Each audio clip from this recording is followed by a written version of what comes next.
There's a seedy academic marketplace that's hidden in plain sight. Now, that comes no surprise to everyone in academia, but what's surprising to me is where it's happening. Today, I'm going to share with you this strange world where high school students are paying thousands of dollars to become peer-reviewed authors.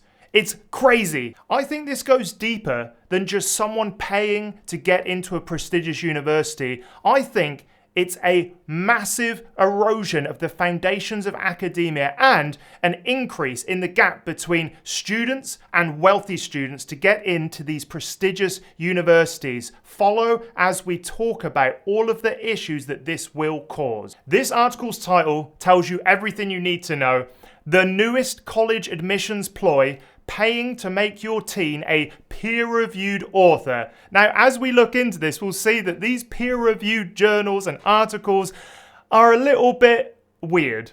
But this is now what high school students feel like they need to do to give themselves a competitive advantage over those that don't have a peer-reviewed article. At least 20 online research programs for high schoolers have sprung up in the US and abroad in recent years, along with a bevy of journals that publish the work. This is a whole system that's been created to extract money from desperate high schoolers trying to get into prestigious universities. This whole system causes me so much anxiety about the future of academia because this is happening from the moment people even consider what university they're going to go into. The programs serve at least 12,000 students a year worldwide. Most families are paying between $2,500 and $10,000 to improve their odds of getting into US's universities, except as few as 1 in every 25 applicants. Now I was like, let's go check out these different services to see what they're like. So this is one of them, LY's Academic Conferences, and they actually say here that they are on a mission to act as a forum where students and scholars from different fields can share and exchange ideas.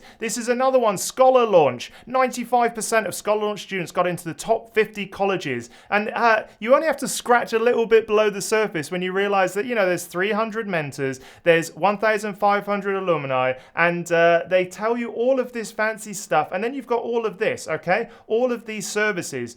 Junior group research program, customized one-on-one research program, our programs, you got all of these, middle school, blah, blah, blah. So if we click on these to have a bit of a look, customized one-on-one programs are highly specialized on students' interest. I want to learn more. Yeah, tell me about that. Customized one-on-one research practicum for grade 9 and above. 8 one-on-one sessions with faculty advisor, 6 one-on-one sessions with teaching assistants, 3 recorded methodology courses. This is about trying to give high school students a competitive edge by saying, look, I've got a peer-reviewed paper. Isn't this brilliant? But what about some of the projects that they're actually doing? So here, a drug's life and impact from the pharmaceutical lab to the store, global racism and anti-racism, equality and education, social media, blessing or curse. And here we can see that it's, a relatively sort of like short-ish paper. I wouldn't say that this is particularly good, but this is in the journal, the Research Archive of Rising Scholars, and this is a preprint. We've also got this one. Is Bitcoin a blessing or a curse? National Beijing School, and then here we've got, what looks like a peer-reviewed article. It lacks any kind of substance, and it's relatively short. It's got a few references. I found out that getting published in this peer-reviewed journal is really easy because some of the journals publishes 75% to 80% of its submissions. So it's actually nothing like the peer review process. You do a short research project, produce a relatively short paper, say that it's peer-reviewed, when in fact it's just a publication racket that's like, yeah, give us your money and I'll publish your paper. Want to get into a prestigious university? That's easy. Do this. I like this saying, the publication in JSR, which is this one, the Journal of Student Research, says it's pretty simple. I never got any edits or suggested changes from their side. Perfect. If only academia was like that. Here we are. Here's a paper. Just publish it. Easy. Wouldn't our lives be so much simpler and easier? But that is not the peer-reviewed process. They have not been through peer review. This is all a facade and fake and horrible and what other words? That's it. That's all I want to say about it. Here are the issues that I think this poses to academia. The first one is that it undermines academic credibility and integrity. Now, This is saying to people, hey, it's really easy to like write a research project with someone and get it published in a journal that just accepts everything with no actual sort of like real peer review. Another really bad issue with this is it gives an unfair advantage to those who can afford to pay for these services. Check out this. An editor says that he feels uneasy that access to services like this is largely based on wealth. Clearly, we've already got an overrepresentation of really rich, privileged people in these sort of like prestigious universities. This is only making it much harder for those who are only basing it on hard work, good grades, and all of the extracurricular stuff they do to get into university, because they can't afford to pay to get into one of these really sort of like rubbish peer-reviewed student journals. I think academia has to be very careful at the moment in the way it's representing itself to younger students. I think this is only increasing the amount of cynicism towards university systems and academia. Check out this quote.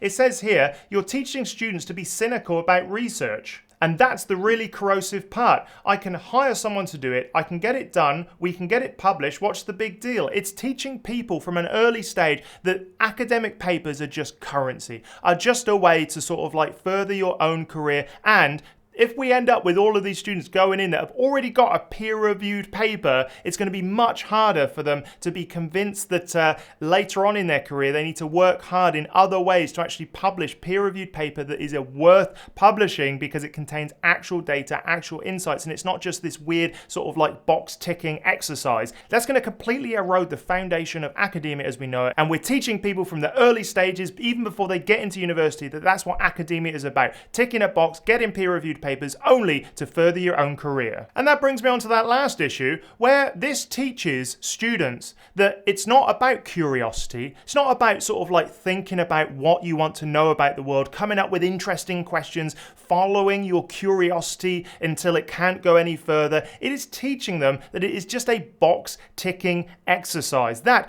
education and universities is all about just sort of like enabling you to get to that next stage. We are not creating critical thinkers. We are not creating people that want to know about the world. We're creating people that just know how to manipulate the system, of which academia is only sort of like that next step in their skiving and manipulative sort of like step in their career. Academia's got its own problems with people gaming the system. This is only going to make it worse. Now, it's not surprising that stuff like this is going to happen. We've got students who want to get into highly prestigious universities using whatever competitive advantage they can use by giving the universities exactly what they want, which is impressive peer-reviewed publication credentials. However, we do have to stop and think about who can actually solve this, and it comes down to the universities just saying, you know what, this isn't impressive. We know that these peer-reviewed papers are nothing, that they're just a way to convince us that you're special, when in fact you've just done it through money. That's not saying that they haven't put a little bit of effort into the research and connecting to the right people, but it shouldn't be seen as the differentiating factor between those students that get in and those that don't. In fact, it's up to the universities at this point to say we do not accept peer-reviewed publications from students, because at the end of the day we know they're going to be rubbish.